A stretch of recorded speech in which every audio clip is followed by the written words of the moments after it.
Bismillahirrahmanirrahim. Assalamualaikum warahmatullahi wabarakatuh. Alhamdulillahirabbil alamin. Wassalatu wassalamu ala asyrofil anbiya'i wal mursalin wa ala alihi ajma'in amma ba'd.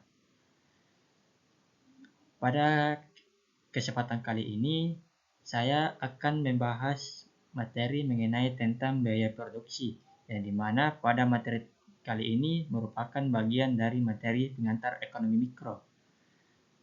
Nah, sebelum saya melanjutkan lebih lanjut apa itu tentang biaya produksi, maka izinkanlah perkenalkan nama saya M. Kadri Taman Rakbah dengan NIM 24601023, merupakan mahasiswa dari Universitas Indonesia Timur Makassar.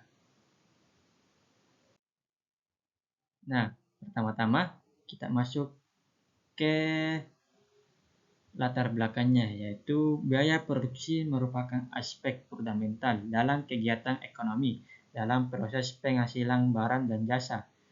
Biaya menjadi elemen penting dalam yang menentukan efisiensi, aktivitas, dan daya saing perusahaan. Tanpa pemahaman menyeluruh tentang struktur biaya, pelaku usaha akan kesulitan dalam mengatur skala produksi, memilih teknologi yang tepat, serta menetapkan harga yang optimal. Dalam konteks ekonomi modern yang kompetitif, perusahaan harus mampu menekan biaya serendah mungkin tanpa mengorbankan kualitas produk. Oleh karena itu, analisis biaya menjadi alat yang sangat strategis dalam pengambilan keputusan ekonomi. Nah, kita masuk ke pembahasan utamanya, yang dimana saya akan membahas konsep dasar biaya produksi. Yang pertama itu pengertian dari biaya produksi. Nah, pengertian dari biaya produksi adalah seluruh pengeluaran perusahaan untuk memperoleh dan mengubah faktor produksi menjadi output dalam ekonomi mikro. Biaya mencakup biaya eksplisit atau pembayaran tunai dan implisit atau kesepakatan yang dikorbankan. Konsep ini mencerminkan pengorbanan ekonomi, bukan hanya sekedar pengeluaran finansial. Nah, dalam biaya produksi tidak hanya mencakup pengeluaran langsung seperti bahan baku dan upah tenaga kerja, tetapi juga biaya tidak langsung seperti biaya overhead pabrik, depresiasi mesin, dan biaya peluang dari penggunaan sumber daya perusahaan. Yang kedua, saya membahas peran biaya dalam proses produksi, yang dimana dalam biaya peran sebagai indikator efisiensi dan dasar pengambilan keputusan. Manajemen menggunakan informasi biaya untuk mengatur input, output, strategi produksi, dan penetapan harga. Pengelolaan biaya yang efisien meningkat daya saing dan potensi laba. Pada peran biaya dalam proses produksi ini memiliki peran sentral dalam berbagai aspek operasional perusahaan. Pertama itu biaya fungsi sebagai dasar untuk menentukan harga jual produk untuk kompetitif namun tetap menguntungkan. Kedua, analisis biaya membantu perusahaan dalam perencanaan dan pengendalian produksi dengan mengidentifikasi area-area memerlukan efisiensi. Yang ketiga, biaya produksi menjadi indikator kinerja operasional perusahaan dan membantu dalam evaluasi efektivitas strategis bisnis. Keempat, inovasi biaya digunakan untuk membantu keputusan strategis seperti makeover, buy reduction, penentuan volume produksi optimal, dan alokasi sumber daya. Yang ketiga, hubungan biaya dengan pendapatan dan keuntungan. Nah, laba diperoleh dari selisih pendapatan dan biaya. Semakin rendah biaya digunakan, semakin tinggi keuntungannya. Pemahaman biaya membantu perusahaan menetapkan kebijakan produksi dan strategis efisien untuk menjaga keberlangsungan usaha. Nah, bisa dikatakan hubungan antara biaya, pendapatan, dan keuntungan dapat dirumuskan dalam permasalahan sederhana. Keuntungan pendapatan total kurang biaya total. Namun, hubungan ini lebih kompleks dalam Praktiknya karena melibatkan berbagai variabel dinamis. Pendapatan total diperoleh dari perkalian antara harga jual per unit dengan jumlah unit yang terjual. Sementara itu, biaya total mencakup semua pengeluaran yang diperlukan untuk menghasilkan output tersebut. Keuntungan ekonomi tercapai ketika pendapatan melebihi biaya total, termasuk biaya peluang. Perusahaan dalam hubungan biaya dengan pendapatan dan keuntungan ini, perusahaan harus memahami bagaimana perubahan dalam struktur biaya mempengaruhi profitabilitas. Misalnya peningkatan biaya bahan baku dapat mengurangi margin keuntungan jika tidak diimbangi dengan peningkatan harga jual atau efisiensi produksi. Kita masuk ke materi kedua, itu jenis-jenis biaya produksi. Yang pertama, biaya tetap. Biaya yang tidak berubah walaupun output berubah. Contohnya sewa, gaji tetap, dan asuransi tetap harus dibayar meskipun tidak ada produksi. Nah, dapat diartikan bahwa biaya tetap adalah komponen biaya yang tidak berubah meskipun terjadi perubahan dalam volume produksi dalam jangka pendek. Karakteristik utama biaya tetap adalah sifatnya yang kontan, namun rentan produksi tertentu. Namun biaya per unit akan menurun seiring dengan peningkatan volume produksi. Contohnya itu seperti biaya tetap meliputi seperti sewa gedung, gaji manajer, dan staf administrasi, transmisi, asuransi, depresiasi mesin dan peralatan dengan metode garis lurus, dan biaya lisensi. Biaya ini harus dibayar terlepas dari apakah perusahaan memproduksi 1 unit atau 1000 unit produksi. Nah, pada biaya tetap ini, pemahaman terhadap biaya tetap sangatlah penting karena mempengaruhi struktur biaya secara keseluruhan, di mana perusahaan dengan biaya tetap tinggi memerlukan volume produksi yang besar untuk mencapai efisiensi biaya per unit yang optimal. Sebaliknya, perusahaan dengan biaya tetap rendah memiliki fleksibilitas yang lebih dalam menghadapi fluktuasi pemerintah. Yang kedua, biaya variabel, di mana itu biaya variabel dapat diartikan sebagai komponen biaya yang berubah secara proporsional dengan perubahan volume produksi. Semakin banyak unit yang diproduksi, semakin tinggi total biaya variabel. Namun biaya variabel per unit cenderung konstan dalam kondisi normal. Contohnya itu seperti bahan baku dan upah harian. Manajemen biaya variabel memerlukan perhatian khusus karena keberlangsungan mempengaruhi profitabilitas seperti unit produksi. Efisiensi dalam penggunaan bahan baku meningkatkan produktivitas tenaga kerja, dan negosiasi harga dengan pemasukan menjadi strategis kunci dalam mengendalikan harga variabel. Biaya total. Dalam biaya total ini gabungan biaya tetap dan variabel TC sama dengan AC tambah PC. Yang saya dapat artikan itu bahwa biaya total ini merupakan penjumlahan dari seluruh biaya tetap dan biaya variabel yang dikeluarkan perusahaan dalam proses produksi. Formal matematisnya adalah TC sama dengan FC dan PC, di mana TC itu adalah total cost, sedangkan PC adalah percent cost, dan PC adalah variable cost.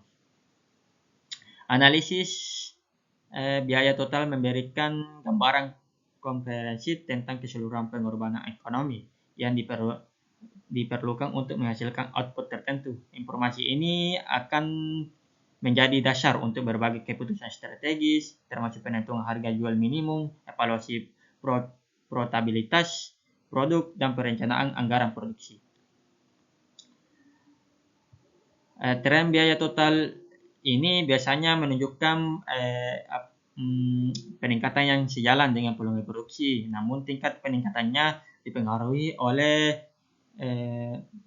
oleh proporsi biaya tetap dan variabel dalam struktur biaya perusahaan. Biaya rata-rata. Biaya rata-rata dapat diartikan biaya total di mana dengan jumlah unit yang diproduksi AC sama dengan TC per Q. Konsep ini dapat memecahkan menjadi biaya tetap rata-rata dan biaya variabel rata-rata. Biaya tetap rata-rata akan terus menurun seiring dengan peningkatan volume produksi karena biaya tetap distribusi yang lebih unit. Sedangkan sebaliknya biaya variabel rata-rata cenderung konstan dalam kondisi normal, namun dapat meningkatkan jika terjadi efisiensi pada volume produksi yang sangat tinggi.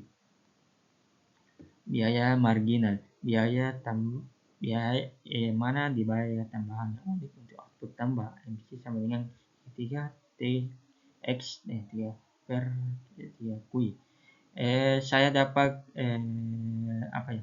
artikan ini bahwa biaya marginal itu atau emisi adalah tambahan biaya yang diperlukan untuk memperoleh satu unit tambahan output.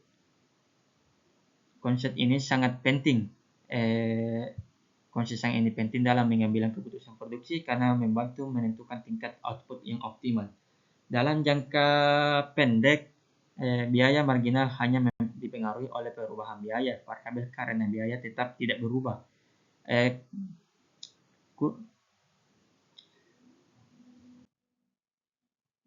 Kita masuk ke pembahasan ketiga, yang dimana biaya produksi jangka pendek dan jangka panjang. Nah, biaya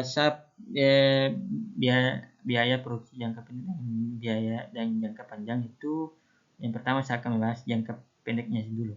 Jangka pendek itu ada faktor tetap seperti mesin dan bangunan. Biaya tetap muncul meskipun tidak ada produksi. Berlaku hukum hasil tambahan menurun. Nah, karakteristik pada biaya produksi jangka pendek ini, perusahaan menghadapi keterbatasan dalam mengubah keseluruhan faktor produksi. Beberapa input seperti kapasitas pabrik, mesin besar, dan infrastruktur dianggap tetap dan tidak dapat diubah dengan mudah. Kondisi ini menciptakan pembagian yang jelas, tetapi biaya tetap jelas antara biaya tetap dan biaya variabel. Karakteristik utama pada biaya produksi jangka pendek ini meliputi adanya biaya tetap yang signifikan, fleksibilitas terhadap dalam penyesuaian kapasitas produksi, dan kemungkinan terjadinya diminishing returns ketika input variabel ditambahkan dengan input tetap. Yang kedua, jangka panjang. Jangka panjang ini semua faktor bersifat variabel dan tidak hanya tetap perusahaan dapat mencapai sepanjang produksi. Saya dapat dalam jangka panjang saya dapat karakteristik biaya produksi jangka panjang ini, semua faktor produksi menjadi variabel dan dapat disesuaikan dengan kebutuhan perusahaan. Tidak ada pembagian antara biaya tetap dan biaya variabel karena semua input yang diubah. Kondisi ini memberikan fleksibilitas penuh kepada perusahaan dalam mendesain struktur produksi yang optimal. Dalam jangka panjang ini, perusahaan memiliki kebebasan untuk memiliki kombinasi input yang paling efisien, mengubah skala produksi, mengadopsi teknologi baru, dan menyesuaikan kapasitas produksi dengan kondisi pasar. Keputusan jangka panjang ini lebih bersifat strategis dan mempengaruhi struktur biaya untuk periode yang lebih lama. Nah, perbedaan dan persamaannya itu, jangka pendek terbatas pada sebagai input, sedangkan jangka panjang semua input dapat diubah. Keduanya bertujuan mencapai efisiensi biaya. Nah, pada perbedaan dan persamaan biaya produksi dalam dua jangka waktu ini, saya dapat membedakan bahwa perbedaan mendasar antara biaya produksi jangka pendek dan jangka panjang terletak pada fleksibilitas penyelesaian input. Jangka pendek dibatasi oleh adanya input tetap, sementara jangka panjang memungkinkan penyelesaian semua input. Dalam jangka pendek, perusahaan harus bekerja dengan kurva biaya rata-rata. Jangka pendek harus mencerminkan keterbatasan kapasitas dalam jangka panjang. Perusahaan dapat memiliki titik optimal dan kurva biaya rata-rata jangka panjang yang merupakan ekvivalent dari kurva biaya rata-rata jangka pendek. Persamaan keduanya terletak pada tujuannya optimasi biaya yang mencapai efisiensi produksi, baik dalam jangka pendek maupun jangka panjang. Perusahaan berusaha minimalkan biaya untuk tingkat output tertentu atau memaksimalkan output yang tinggi tingkat biaya tertentu. Saya dapat diketahui bahwa hubungan keduanya memiliki sifat komplementer, di mana keputusan jangka panjang menentukan struktur biaya, sedangkan jangka pendek di masa depan. Sementara pengalaman profesional jangka pendek memberikan informasi untuk perencanaan jangka panjang. Nah, kita lanjut ke kurva biaya total, rata-rata, dan kurva marginal. Dan di mana kurva biaya total itu merupakan penjumlahan vertikal dalam kurva biaya tetap dan biaya vertikal. Bentuknya itu menyerupai kurva biaya variabel tetapi dengan interest rate positif terbesar biaya tetap. Kurva ini menunjukkan total pengorbanan ekonomi untuk setiap tingkat output.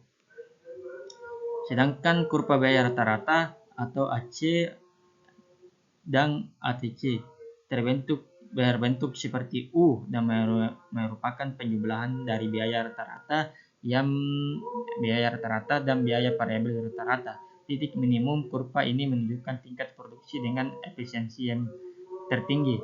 Posisi dan terbentuknya kurva dipengaruhi oleh struktur biaya perusahaan. Kurva biaya marginal atau MC memiliki bentuk U yang lebih curam dibanding kurva biaya rata-rata. Kurva ini memotong kurva biaya variabel rata-rata dan biaya rata-rata pada titik minimum masing-masing. Hal ini mencerminkan hubungan matematis antara biaya marginal dan biaya rata-rata. Ketika biaya marginal lebih rendah daripada biaya rata-rata akan menurun. Sebaliknya, ketika biaya marginal lebih tinggi dari biaya rata-rata akan meningkat. Inflection point menunjukkan efisiensi optimal produksi. Yang selanjutnya, apa hubungan dengan skala produksi? Nah, hubungan antara kurva biaya dan skala produksi mencerminkan berbagai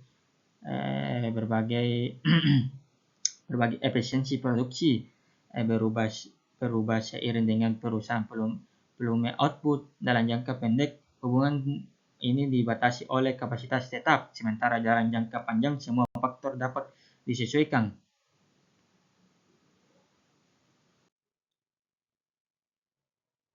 Kita masuk ke materi selanjutnya.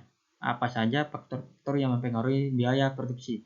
Yang pertama itu saya akan membahas faktor yang mempengaruhinya itu teknologi produksi, yang dimana meningkatkan efisiensi, menurunkan biaya, dan mempercepat output tanpa menambah input secara proporsional. Dimana saya dapat artikan bahwa teknologi produksi merupakan faktor fundamental yang menentukan efisiensi, transformasi input menjadi output. Kemajuan teknologi dapat mengubah fungsi produksi dan struktur biaya. Perusahaan dapat secara signifikan. Adopsi teknologi baru seringkali memerlukan investasi awal yang besar, namun dapat menurunkan biaya operasional jangka panjang. Optimasi dan digitalisasi proses produksi dapat mempengaruhi ketergantungan pada tenaga kerja manual yang meningkatkan konsistensi kualitas produk.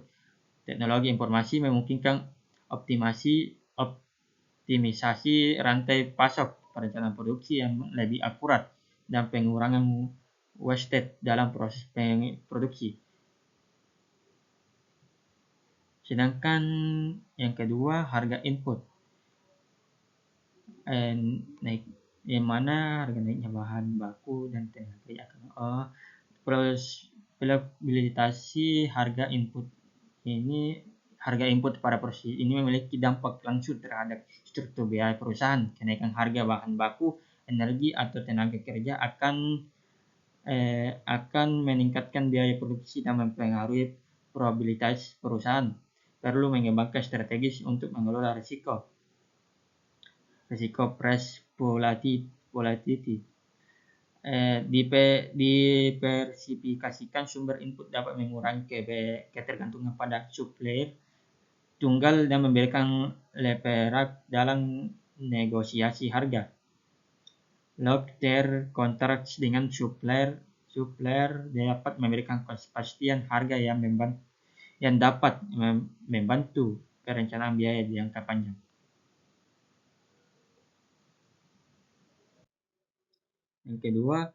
Yang ketiga, efisiensi tenaga kerja. Mana tenaga kerja produktif menurunkan biaya, sebaliknya dengan tenaga tidak efisien menyebabkan pemborosan. Pada faktor kali ini, efisiensi tenaga kerja mempengaruhi biaya produksi melalui produktivitas output per jam kerja, peningkatan skill, motivasi, dan work environment dapat meningkatkan produktivitas dan menurunkan biaya tenaga kerja per unit produk. Program pelatihan dan pengembangan karyawan merupakan investasi jangka panjang yang dapat meningkatkan efisiensi operasional. Skills Work dapat mengoperasikan equipment dengan lebih efektif, mengurangi error rate, dan berkontribusi pada connection improvement indiktivitas. Sistem kompensasi yang tepat dapat memotivasi karyawan untuk meningkatkan produktivitasnya. Performance-based investment, profit, dan career development of the team dapat menciptakan alignment antara kepentingan karyawan dan perusahaan. 4. Skala ekonomi. Produksi besar menggulung biaya rata-rata, tapi jika terlalu besar, biaya bisa naik karena inefisiensi organisasi.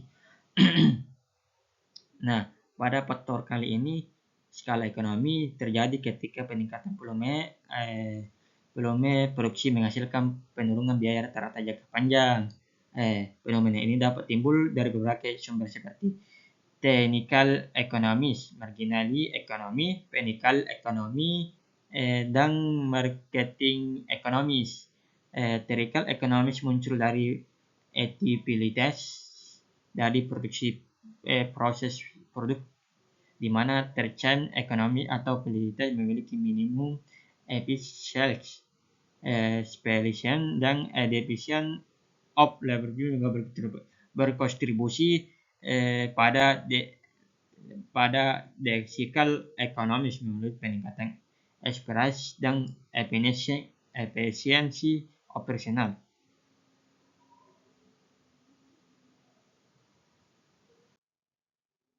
Analisis.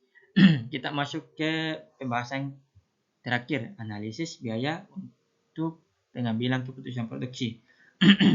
Yang pertama, saya itu akan membahas titik impasnya dulu, yang dimana kondisi saat pendapatan sama dengan total biaya. BEP atau PC per harga per unit, PC per unit, dimana titik impas atau break even point atau bisa disingkat BEP adalah tingkat produksi di mana total pendapatan sama dengan total biaya, sehingga perusahaan tidak mengalami keuntungan maupun kerugian. Analisis BEP membantu manajemen dalam menentukan minimum sales volume yang diperlukan untuk menutupi keseluruhan biaya.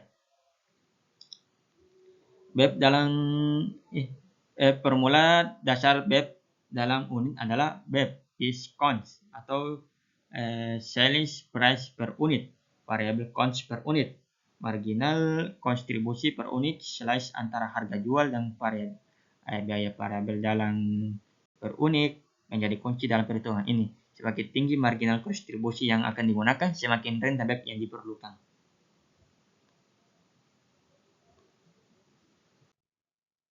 Output optimal.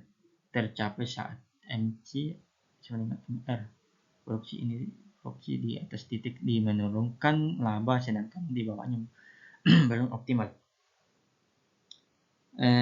Penentuan pada output optimal ini melibatkan analisis marginal, di mana perusahaan akan memaksimalkan keuntungan pada tingkat produksi, di mana marginal revenue atau MR sama dengan marginal cost atau MC.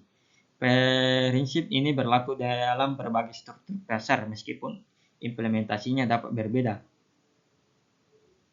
Dalam pasar persaingan sempurna, MR sama dengan harga pasar sehingga kondisi optimal tercapai ketika MC sama dengan P. Perusahaan akan terus menambah produksi selama MC. P dapat mengurangi produksi jika MC P.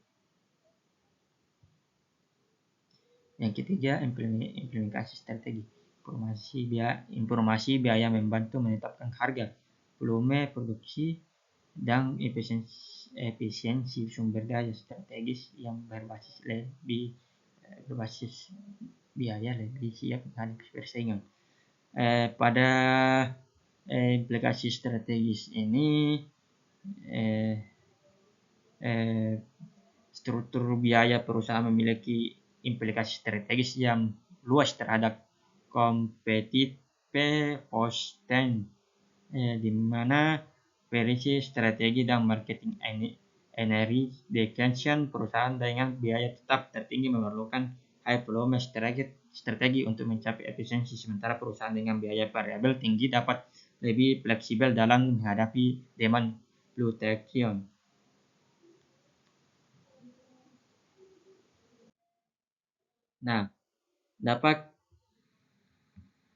Itulah tadi pembahasan dari saya, dan dapat disimpulkan juga bahwa biaya produksi adalah elemen penting dalam pengambilan keputusan ekonomi.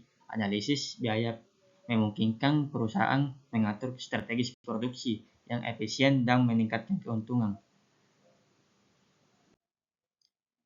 Baiklah, terima kasih atas perhatiannya telah menonton video kali ini yang saya membahas tentang mengenai biaya produksi.